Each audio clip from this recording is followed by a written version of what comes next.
learning Quran together. بسم اللہ الحمدللہ والصلاۃ والسلام علی رسول اللہ۔ سورہ البقرہ آیت نمبر 107۔ علم کیا نہیں، تعلم آپ نے جانا، ان اللہ بے شک اللہ، لہو اسی کے لیے، ملکو بادشاہت ہے، السماوات والارض زمین اور آسمان کی۔ کیا تم نہیں جانتے کہ آسمانوں اور زمینوں کی بادشاہت اللہ تعالیٰ کے لیے ہے، تمام اختیارات اسی کے پاس ہیں؟ تو کیا تمہارے لیے قانون بدلنے کا اختیار اس کو نہیں ہوگا؟ جب اللہ تعالیٰ تمہارا مالک ہے اور وہ انسانوں پر پورا حق رکھتا ہے، جیسے اس کے تقدیر کے فیصلوں میں اعتراض نہیں کر سکتے، ان کو بدل نہیں سکتے، اسی طرح شرعی احکامات میں بھی اعتراض کرنا جائز نہیں ہے۔ جس طرح اللہ تعالیٰ کا قانون آسمانوں اور زمینوں پر چلتا ہے، اسی طرح اس کا قانون انسان کے لیے بھی آیا ہے، تو خوب اچھی طرح جان لو کہ وہ حکم دینے اور ان کو بدلنے کا پورا حق رکھتا ہے۔ وما اور نہیں، لکم تمہارے لیے، من دون اللہ اللہ کے سوا، من ولیم کوئی دوست، ولا اور نہ نصیر کوئی مددگار ہو۔ اور تمہارا اللہ تعالیٰ کے سوا نہ کوئی دوست ہے اور نہ کوئی مددگار، یعنی ایک اللہ تعالیٰ پر بس اعتماد رکھو اور یہودیوں کے جو پروپیگنڈے ہیں ان سے متاثر نہ ہو جاؤ۔ وہی تمہارا سہارا ہے جو کبھی ٹوٹنے والا نہیں اور کبھی چھوٹنے والا نہیں۔ اللہ تعالیٰ اپنے بندوں کا ولی یعنی دوست ہے اور مددگار بھی ہے۔ کیونکہ وہ دوست ہے اسی لیے وہ نفع حاصل کرنے میں ہمارا مددگار ہے اور نقصان کو دور کرنے میں بھی ہمارا مددگار وہی ہے۔ ام کیا تریدون تم چاہتے ہو، ان تسألوا کہ تم سوال کرو، رسولکم اپنے رسول سے، کما جیسا کہ سئیلا سوال کیے گئے موسیٰ من قبل اس سے پہلے۔ کیا تم چاہتے ہو کہ تم اپنے رسول سے ویسے ہی سوال کرو جس طرح اس سے پہلے موسیٰ سوال کیے گئے تھے؟ مسلمانوں کو یہاں پہ وارن کیا گیا ہے کہ یہودیوں کی طرح غیر ضروری سوال نہ کرو، کیونکہ اس میں کفر کا اندیشہ ہے۔ نبی صلی اللہ علیہ وآلہ وسلم سے سوال کرنا فطری ہے، کیونکہ رسول ہی وہ ہستی ہے جس سے مشکلوں کا حل پتہ چلتا ہے، درست طریقہ زندگی کا پتہ چلتا ہے، اور جو دماغ میں صحیح اور غلط کی کشمکش ہوتی ہے اس کا حل پتہ چلتا ہے۔ تو مسلمان بھی یہودیوں کے سوالوں سے متاثر ہو کر سوال کر رہے تھے، اسی پر اللہ تعالیٰ نے انہیں غیر ضروری سوالات کرنے سے روکا ہے۔ غیر ضروری سے مراد ایسے سوال ہیں جن کا مقصد محض اعتراض کرنا ہوتا ہے۔ اللہ تعالیٰ نے فرمایا، یسألک اہل الکتاب ان تنزل علیہم کتابا من السماء فقد سألوا موسیٰ اکبر من ذلک فقالوا ارنا اللہ جہرا۔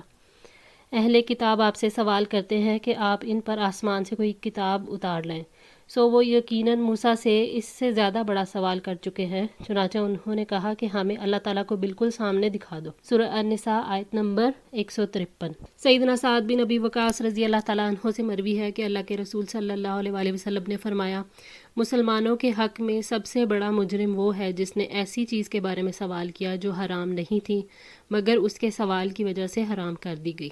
صحیح بخاری 7279۔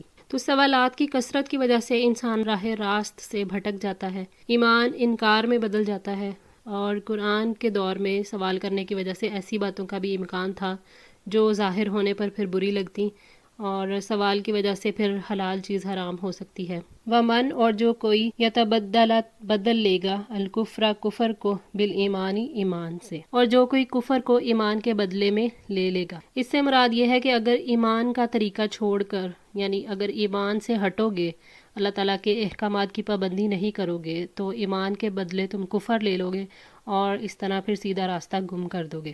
فقد تو تحقیق دلہ وہ بھٹک گیا، سواء السبیل سیدھے راستے سے۔ اللہ تعالیٰ نے ایمان کو کفر سے بدلنے کا انجام بتایا ہے جو کہ گمراہی ہے، اور بنی اسرائیل اس تک پہنچ چکے ہیں، یعنی جس نے ایمان کو بدل کر کفر اختیار کیا تو یقیناً وہ سیدھے راستے سے دور ہو گیا۔ ودہ چاہتے ہیں کثیر بہت سے، من اہل الکتابی اہل کتاب میں سے، لو کاش، یردونکم وہ پھیر دے تمہیں، من بعدی ایمانکم تمہارے ایمان کے بعد، کفارن کافر بنا کر، حسدن حسد کی بنا پر، من اندی پاس سے، انفسہم اپنے نفسوں کے، من بعدی اس کے بعد، ما تبینہ جو واضح ہو گیا، لہم ان کے لیے، الحق حق۔ اہل کتاب میں سے اکثر لوگ چاہتے ہیں کہ کاش وہ تمہیں تمہارے ایمان کے بعد کافر بنا دے، اپنے دلوں میں حسد کی وجہ سے، اس کے بعد کہ حق ان کے لیے پوری طرح واضح ہو گیا۔ اللہ تعالیٰ نے اہل کتاب کے حسد کی وضاحت کی ہے یہاں پہ کہ وہ چاہتے ہیں ایمان کے بعد آپ کو کفر کی طرف پھیر دیں،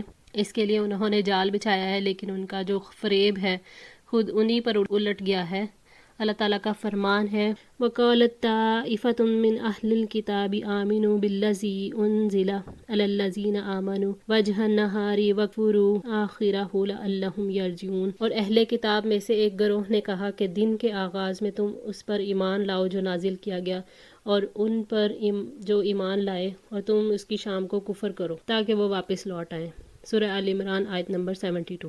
حسد من عند انفسہم، اپنے دلوں میں حسد کی وجہ سے۔ حسد ایک بہت بری اخلاقی بیماری ہے جو انسان کے اندر یہ خواہش پیدا کرتی ہے کہ دوسرے لوگ جو ہیں وہ اس بھلائی سے محروم ہو جائیں۔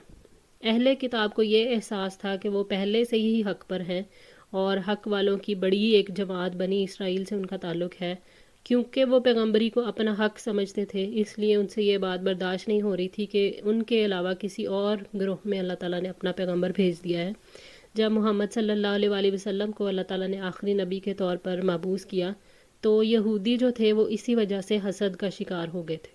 اللہ تعالیٰ نے سورہ النساء کی آیت نمبر 54 میں فرمایا ام یحسدون الناس علی ما آتاہم اللہ من فضلہ، یا وہ لوگوں سے اس پر حسد کرتے ہیں جو اللہ تعالیٰ نے انہیں اپنے فضل سے عطا کیا۔ من بعد ما تبین لہم الحق، اس کے بعد کہ حق ان کے لیے پوری طرح واضح ہو گیا، یعنی اللہ تعالیٰ کی طرف سے آنے والی کتاب اور رسول صلی اللہ علیہ وآلہ وسلم کو وہ جان چکے، لیکن اس کے باوجود وہ حسد کی وجہ سے چاہتے ہیں کہ کسی طرح آپ کو ایمان کے بعد کافر بنا دیں۔ فاعفو، تو معاف کر دو، وصفحو، اور درگزر کرو، حتیٰ یہاں تک کہ یاتی اللہ، لے آئے اللہ بامرہ، حکم اپنا۔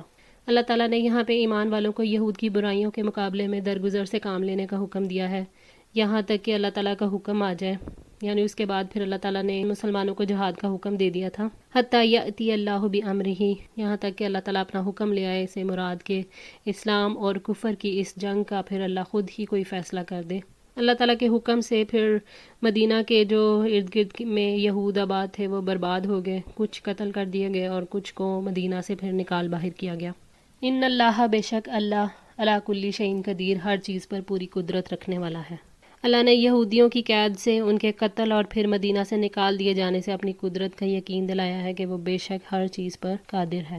وَأَقِیمُوا الصَّلَاةَ، اور نماز قائم کرو، وَآتُوا الزَّکَاةَ، اور زکوٰۃ ادا کرو، وَمَا، اور جو بھی تقدموا تم آگے بھیجو گے، لِأَنفُسِکُم، اپنے نفسوں کے لیے، من خیرٍ، کوئی خیر، تجدوہ، تم پاؤ گے اسے، عند اللہ، اللہ کے پاس۔ اللہ تعالیٰ نے حکم دیا کہ ہمیں حاسدوں کے حسد سے بچنے کے لیے کیا کرنا چاہیے۔